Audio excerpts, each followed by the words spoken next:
राज ऋषि आचार्य श्री सुदर्शन जी महाराज की अनुपम कृति गीता।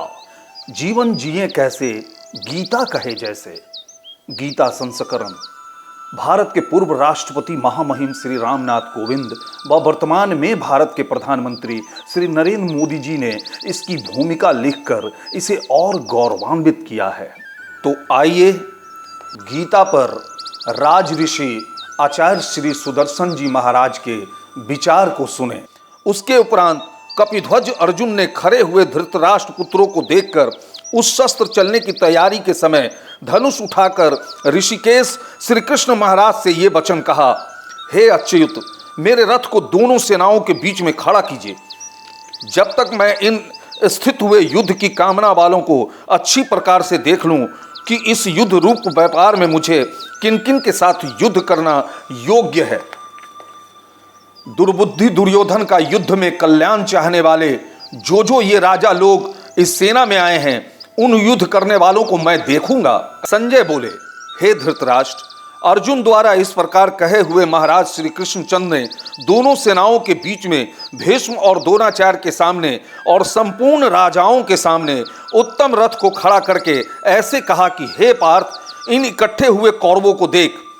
उसके उपरांत पृथा पुत्र अर्जुन ने उन दोनों ही सेनाओं में स्थित हुए पिता के भाइयों को, पितामहों को, आचार्यों को, मामाओं को, भाइयों को, पुत्रों को, पौत्रों को तथा मित्रों को, ससुर को और सुहृदों को भी देखा। इस प्रकार उन खड़े हुए संपूर्ण बंधुओं को देखकर बेअद्यत करुणा से युक्त हुए कुंती पुत्र अर्जुन शोक करते हुए यह बोले, हे कृष्ण, इस युद्ध की इच्छा वाले खड़े हुए स्वजन समुदाय को देखकर मेरे अंग शिथिल हुए जाते हैं और मुख भी सूखा जाता है और मेरे शरीर में कंपन तथा रोमांच हो रहा है। हाथ से गांडीव धनुष गिरता है और त्वचा भी बहुत जलती है और मेरा मन भ्रमित सा हो रहा है, इसलिए मैं खड़ा रहने को भी समर्थ नहीं हूं। हे केशव, लक्षणों को भी विपरीत ही देखता हूं तथा युद्ध में अपने कुल को मारकर कल्याण भी नहीं देखता। हे कृष्ण, मैं विजय नहीं चाहता और राज्य तथा सुखों को भी नहीं चाहता। हे गोविंद, हमें राज्य से क्या प्रयोजन है अथवा भोगों से और जीवन से भी क्या प्रयोजन है, क्योंकि हमें जिनके लिए राज्य भोग सुखाधिक इच्छित है, वे ही यह सब धन और जीवन की आशा को त्याग कर युद्ध में खड़े हैं, जो कि गुरुजन, ताऊ, चाचे, लड़के और वैसे ही दादा, मामा, ससुर, पोते, साले तथा और भी संबंधी लोग हैं। इसलिए हे मधुसूदन, मुझे मारने पर भी अथवा 3 लोकों के राज्यों के लिए भी मैं इन सबको मारना नहीं चाहता, फिर पृथ्वी के लिए तो कहना ही क्या है। हे जनार्दन, धृतराष्ट्र के पुत्रों को मारकर भी हमें क्या प्रसन्नता होगी, इन अतातियों को मारकर तो हमें पाप ही लगेगा। इससे हे माधव, अपने बांधव धृतराष्ट्र के पुत्रों को मारने के लिए हम योग्य नहीं हैं, क्योंकि अपने कुटुंब को मारकर हम कैसे सुखी होंगे।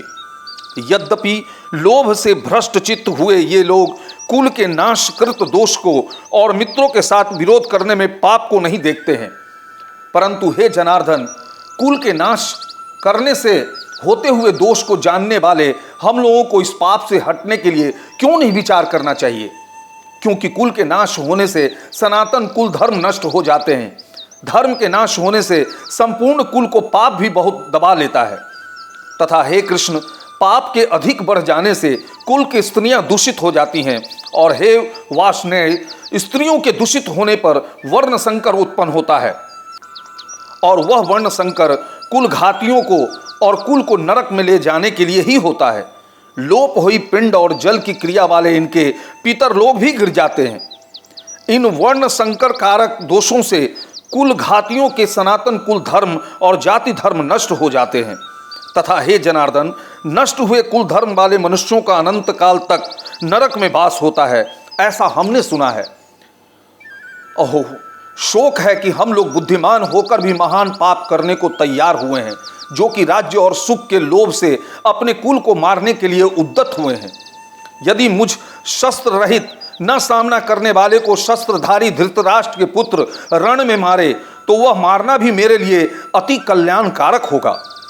संजय बोले, रणभूमि में शोक से उद्विग्न मन वाले अर्जुन इस प्रकार कहकर बाण सहित धनुष को त्याग कर पिछले भाग में बैठ गए।